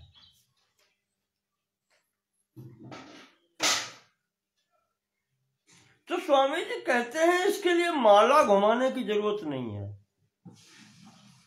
इसके लिए माला घुमाने की जरूरत नहीं है। चिंतन की आवश्यकता होती है। निरंतर सब कार्य करते हुए चिंतन होता रहना चाहिए कि यहां कोई किसी का नहीं।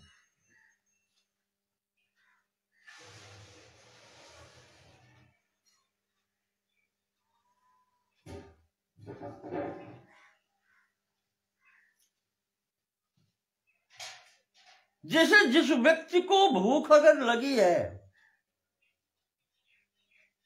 तो बुभुक्षा शांत करने के लिए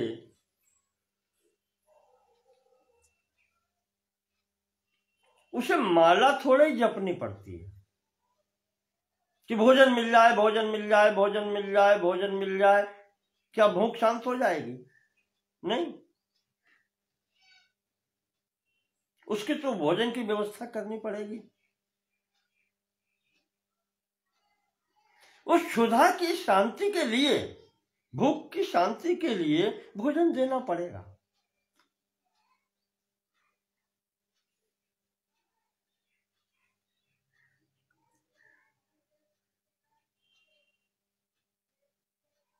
और जीवित रहने के लिए भोजन करना जब पड़ेगा तो चाहे जैसे आप भोजन करो, नहा धो करके नियमित होकर के भोजन करो या अशुद्ध रह करके भी करो। शरीर भोग जब तक शरीर के रूप में उपस्थित है, भोगालय, तब तक ये रहेगा।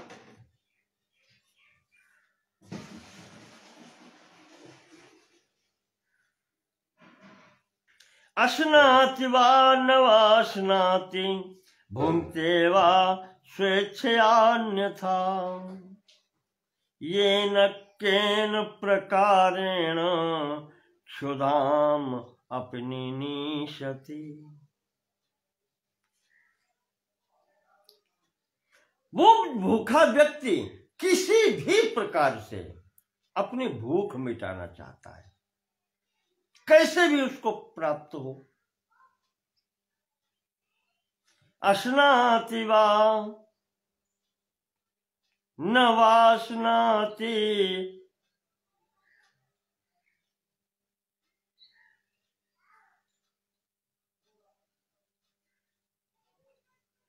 चाहे वो भोजन कर रहा हो अश्नाति वा न वाश्नाति। और कभी कभी ऐसा होता है कि भोजन न मिलने की स्थिति में वो समय काटता है, भोजन करता भी है और नहीं भी करता है।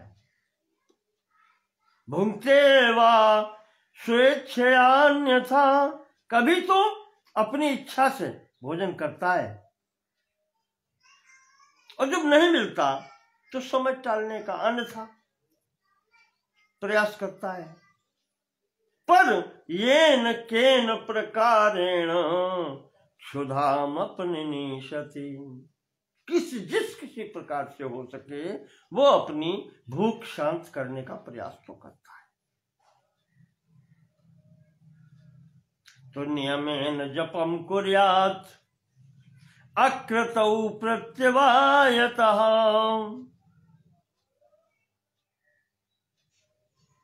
यहां पर स्थितियां बताई हैं।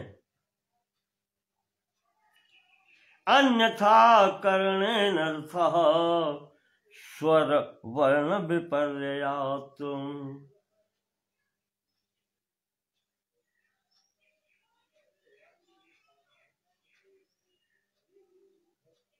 नियमेन जपम कुर्यात्, अगर जप कर रहा है, साधक लोग ध्यानपूर्वक सुने,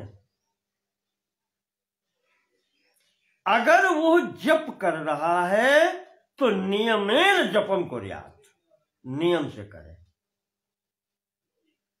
तभी उसका लाभ होगा। अकृतौ प्रत्यवायता, प्रत्यवाय कहते हैं विपरीत, न करने से उसे सुकृत की प्राप्ति न होकर के कहने से पाप लगता है, एक तरीके से पाप कह लें उसको आप।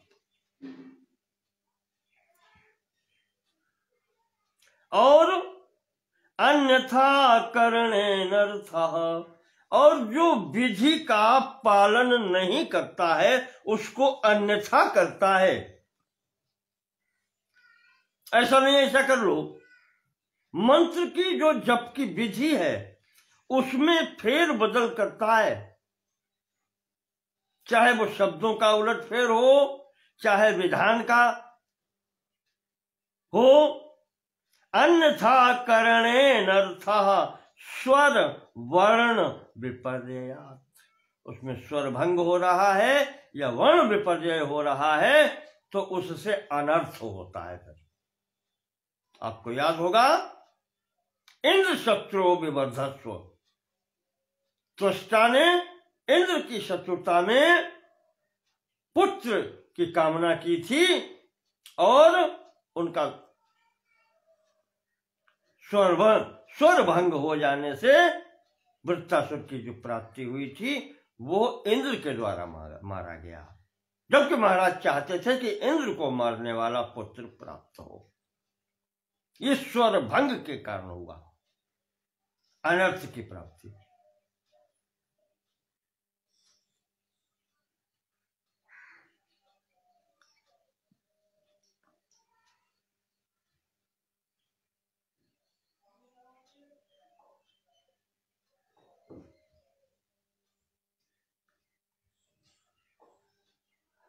टीकाकार यहां पर देते हैं कि मंत्रहीन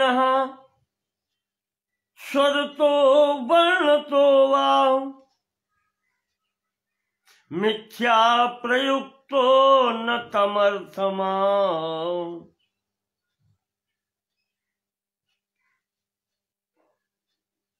जो भी मंत्र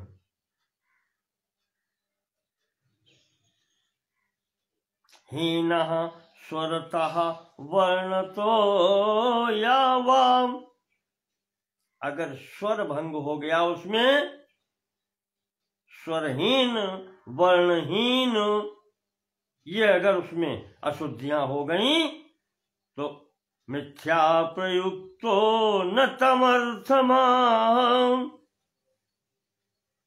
मिथ्या प्रयुक्तो अशुद्ध, बोल रहे हैं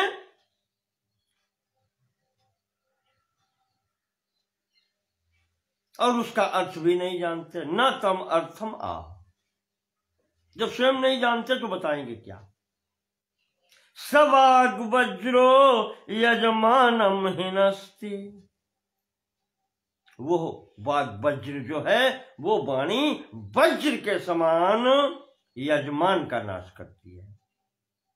सवाग वज्रो यजमानम हिनस्ति यथेन्द्र शत्रु स्वरतोपराधात, जैसा महाराज त्वष्टा के द्वारा अपराध हो गया था, इंद्र शत्रु में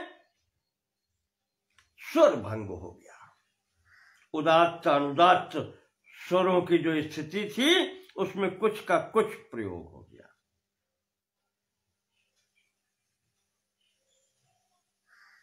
केवल उतने अपराध से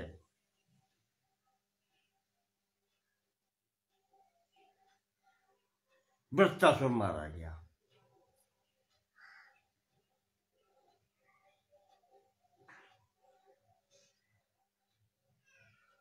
तो क्षुधेव दृष्ट बाधा कृद विपरीता च भावना,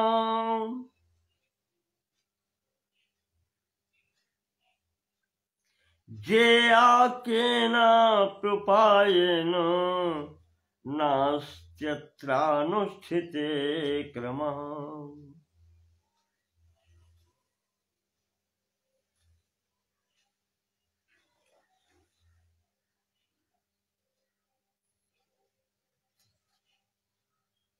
जैसे भूख कष्ट देने वाली होती है, क्षुधा क्षुधा इव दृष्ट बाधा कृत,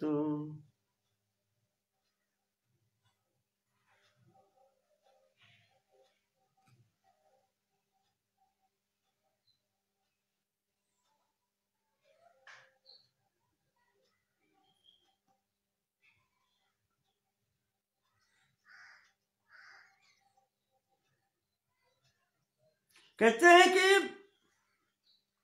जैसे भूख जो है क्षुधा एवं दृष्ट बाधा कृत विपरीता च भावना, जैसे भूख जो है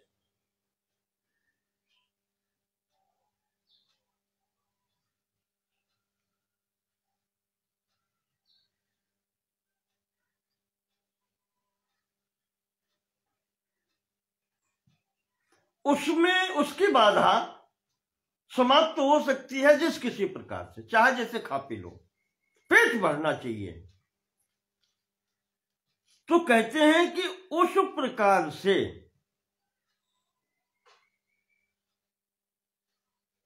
यहां जप आदि में जो है वैसा नहीं है। इसमें क्रम का पालन करना पड़ेगा।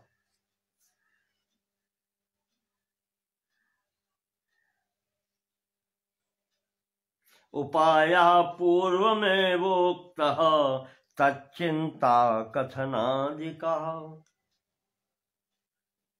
और ये जो बताए गए हैं पीछे उपाय तत्वबोध प्राप्त करने के लिए, या उसको जो क्रम बताया गया है, चित्त को एकाग्र करना, परस्पर चिंतन मनन करना,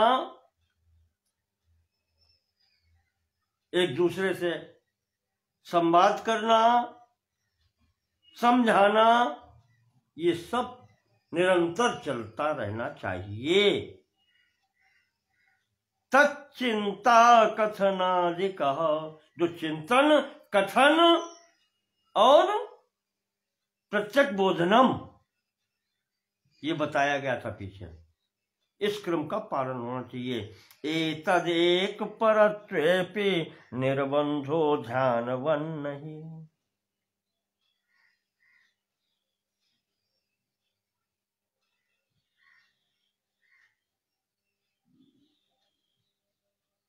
जब एकत्व परकता हो जाए, एतद एक परत्वेपि,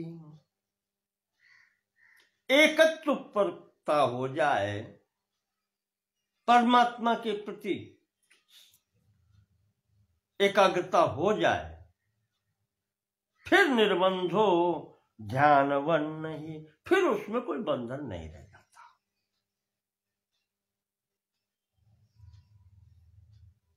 फिर कोई बंधन नहीं रहता कि क्या करना और कैसे करना।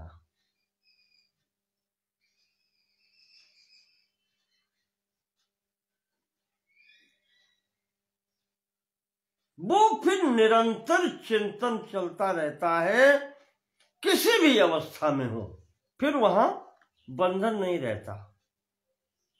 चिंतन निरंतर तैल धारावत, दीप शिखावत चलता रहता है, उसमें कोई कंपन नहीं होता। मूर्ति प्रत्यय शांतत्यम अन्यानंतरितम धियः।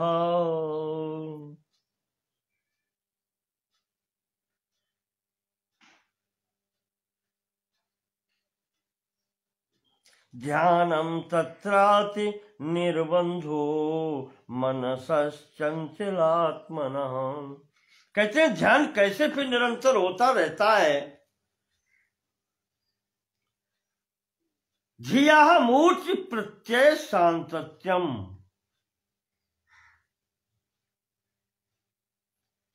अन्यानंतरितम ध्यानम। जैसे मूर्ति के समक्ष जब व्यक्ति बैठता है पूजन करने के लिए, ध्यान करने के लिए, ये सबका अनुभव है, वह उस मूर्ति का ध्यान नहीं करता, उस पत्थर के टुकड़े का ध्यान नहीं करता, वो उस शिवलिंग की आकृति का ध्यान नहीं करता। वो ध्यान किसका करता है? उस परमात्मा का।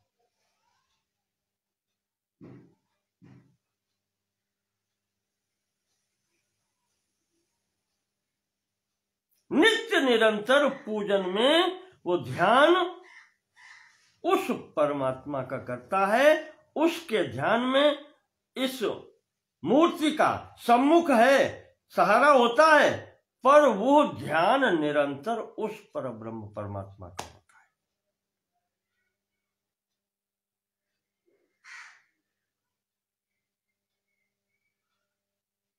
ध्यानम तत्राति निर्बंधो, उस ध्यान के करने में निर्बंध कोई नहीं होता, प्रतिबंध नहीं होता।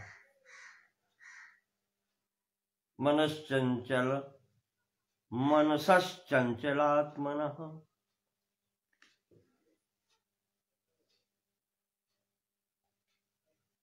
वो उस मन को एकाग्र करने के लिए ये समक्ष मूर्ति आदि होती है।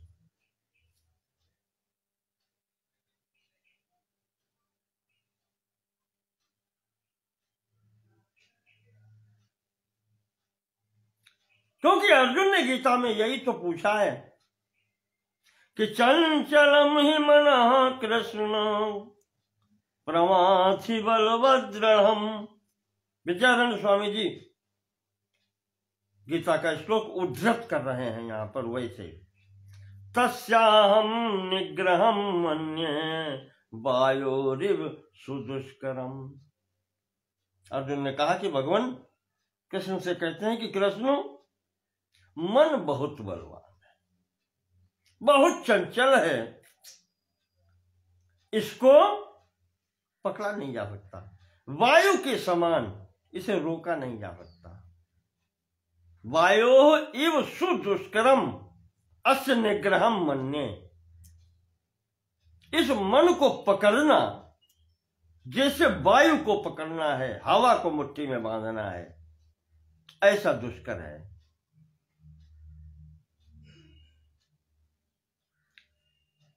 अप्यब्धिपानान् महतः सुमेरोरुन्मूलनादपि अपि वहन्यशनात् साधो विषमश्चित्त निग्रह।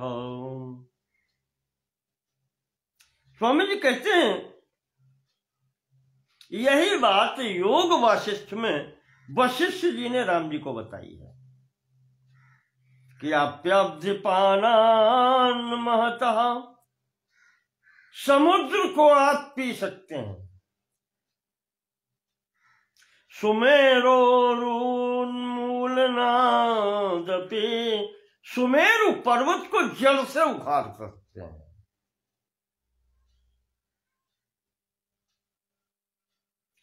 अपि वहनि आसनात् साधो, हे साधु, हे राम,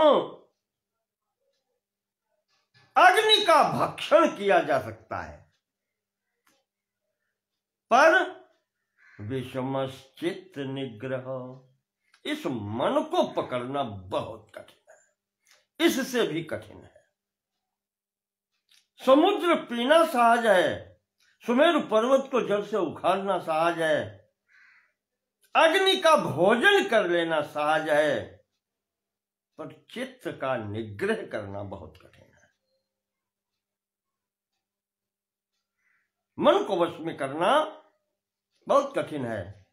कथनादौन निर्बंधा श्रृंखलाबद्ध देहवतु, किंतु अनंतेतिहासाद्यै विनोदो नाट्यवध्यः।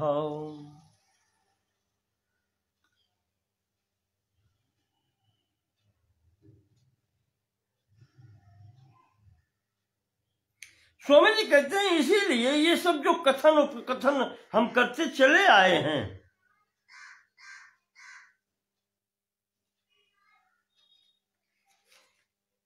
ये कुछ ऐसा नहीं है कि ये जंजीर है जो हमें बांधे हुए दिखाई पड़ती है, उसको खोल के फेंकना है, ऐसा नहीं है।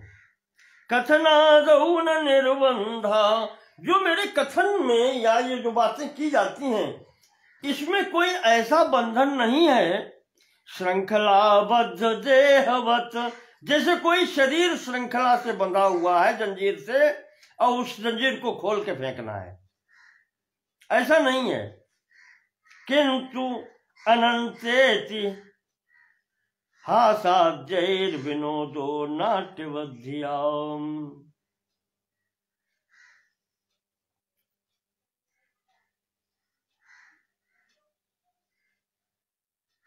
कहते हैं कि केवल ये वैसा ही अनुभव है जैसे कोई नाटक देखते हैं, ऐतिहासिक है, नाटक है, कोई देखते हैं तो हम उसके साथ में स्वयं ही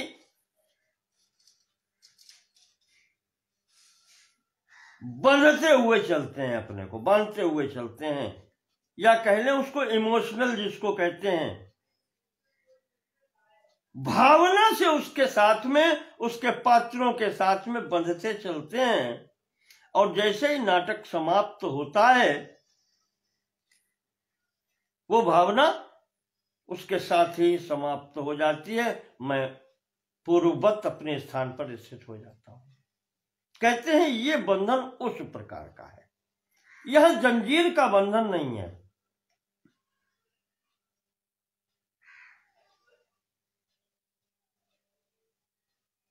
चिदेवात्मा जगन मिथ्येत्यत्र पर्यवसानतः, निदिध्यासन विक्षेपो नेतिहासादिभिर्भवेत्।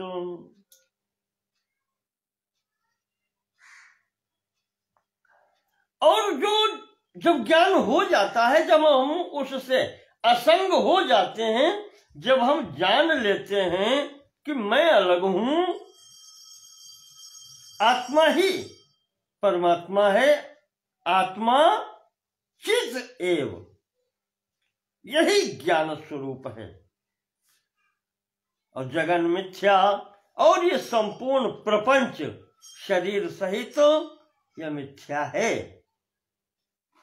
तो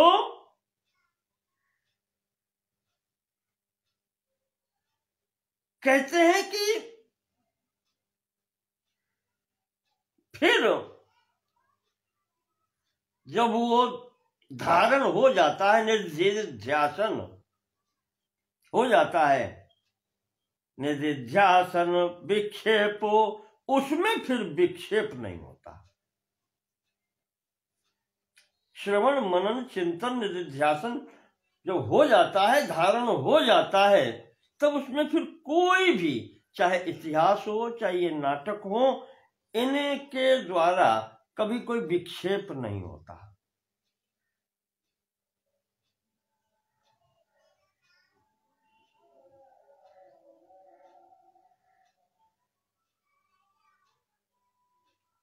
स्वामी जी कहते हैं कि जैसे संपूर्ण कार्य करते हुए, कृषि वाणिज्य सेवा दो, कृषि करते हुए, व्यापार करते हुए, सेवा आदि कार्य करते हुए, काव्य तर्कादि के सूचो, काव्यों की रचना करते हुए, वाद विवाद करते हुए, विक्षिप्यते प्रवृत्त्याधि, बुद्धि विक्षिप्त होती है, इधर उधर भागती है, फिर भी विक्षिप्यते प्रवृत्त्याधि, उस बुद्धि की प्रवृत्ति के विक्षिप्त होने पर भी तैस्तत्व स्मृत्य संभवात,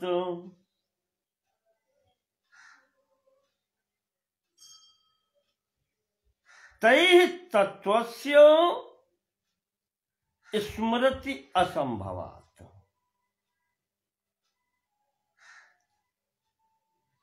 वो जो स्मृति है, वो जो वृत्ति है बुद्धि की याद रखने की, वो नष्ट नहीं होती, सदैव बनी रहती।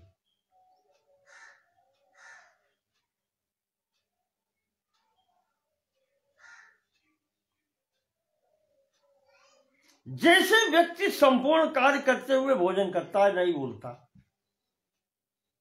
उसी प्रकार से अनुसंधरतैवात्र भोजनादौ प्रवर्तितुं शक्येत्यंत विक्षेपाभावादासु पुनः स्मृत्य। उसी प्रकार से वो साधक, वो जो तत्व ज्ञानी है, वह संपूर्ण कार्य करते हुए, यहां तक भोजन शयन आदि संपूर्ण कार्य सांसारिक करते हुए,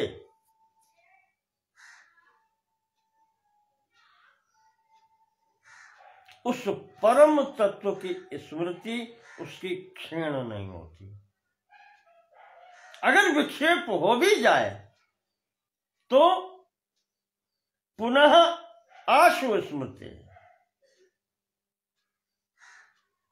तुरंत याद पुनः आ जाती है स्मृति कि ना, तत्व का स्मरण पुनः प्रारंभ हो जाता है। थोड़ा सा विक्षेप हो सकता है, होने के बाद में भी, और फिर वही याद आ जाती है, जिसे समस्त कार्य करते हुए व्यक्ति को भोग किया जाती है। वैसे ही इस तत्व ज्ञान को भी अगर विक्षेप हो भी जाए तो उसे पुनः तुरंत याद आ जाती है, वो चिंतन उसका सदैव चलता रहता है। तत्व विस्मृति मात्रा नानर्था किंतु विपर्यात। तत्व विस्मृति, उस तत्व ज्ञान की विस्मृति से अनर्थ नहीं होता, न अनर्था, किंतु विपर्यात, किंतु विपरीत भावना अगर चली गई तो अनर्थ होता है। विपरीत ज्ञान से अनर्थ होता है कि अगर तुम पुनः वापस होकर के वहां पहुंच गए किसी कारण से कि यही मैं हूं, तुम मुझे जानते हो नहीं जानते हो मैं कौन हूं, वहीं अगर पहुंच गए तो ये फिर अनर्थ की जड़ बन जाता है। विपर्येतुं न कालोऽस्ति झटिति स्मरतः क्वचित्।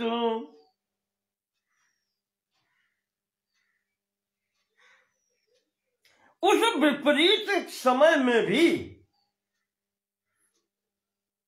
अगर उसको झटिति स्मरतः क्वचित्, झटिति तुरंत, ये अव्यय शब्द हैं, उसको तुरंत याद आ जाती है कि मैं कौन हूं,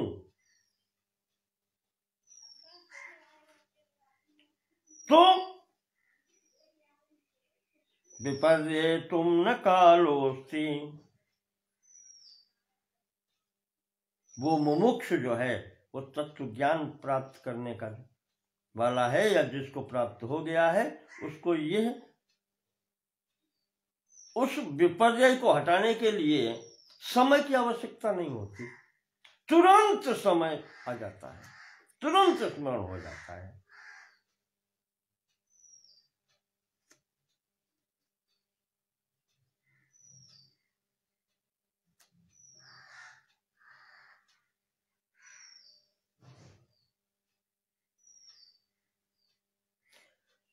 स्वामी जी कहते हैं कि इसीलिए कहा है कि बहुत पढ़ने पढ़ाने शास्त्रार्थ की आवश्यकता नहीं होती है, क्योंकि ये सब शब्दजालम महारण्यम चित्त भ्रमण कारणम, ये ऐसे चीजें हैं जो चित्त को भ्रम में डालने वाली हैं और जिनमें व्यक्ति भटक सकता है। तत्व स्मृतेरवसरो नास्त्यान्याभ्यास शालिनः, अन्याभ्यास शालिनः तत्व स्मृते अवसरः नास्ति, जो अन्य शास्त्रों का अध्ययन करने कराने और उसमें जुटे रहते हैं, कहते हैं उनकी बुद्धि फिर भटक जाती है, फिर उन्हें ये स्मरण करने का अवसर नहीं मिलता। प्रत्युताभ्यास घातित्वात्, उनके अभ्यास में बाधा हो जाती है। ये सब बाधा डालने वाले हैं बलात् तत्वम उपेक्षते, जिनके कारण तत्व ज्ञान की उपेक्षा हो जाती है। तो तमेवैकं विजानीथ, इसीलिए स्वामी जी कह रहे हैं कि श्रुति हमारी जो कहती है कि तमेवैकं विजानीथ यन्यावाचो विमुञ्चत, उस एक को ही जानो, ये श्रुति कह रही है। तम एव एकम विजानीथि ही अन्याः वाचः विमुञ्चत, अन्य सब बातों को छोड़ एक ही को जानो। इति श्रुतम तथा यंत्र वाचो विज्ञापनम त्विति, अन्यथा वाणी का व्यर्थ दुरुपयोग ही होगा। वाचो विज्ञापनम, वाणी का दुरुपयोग कहें।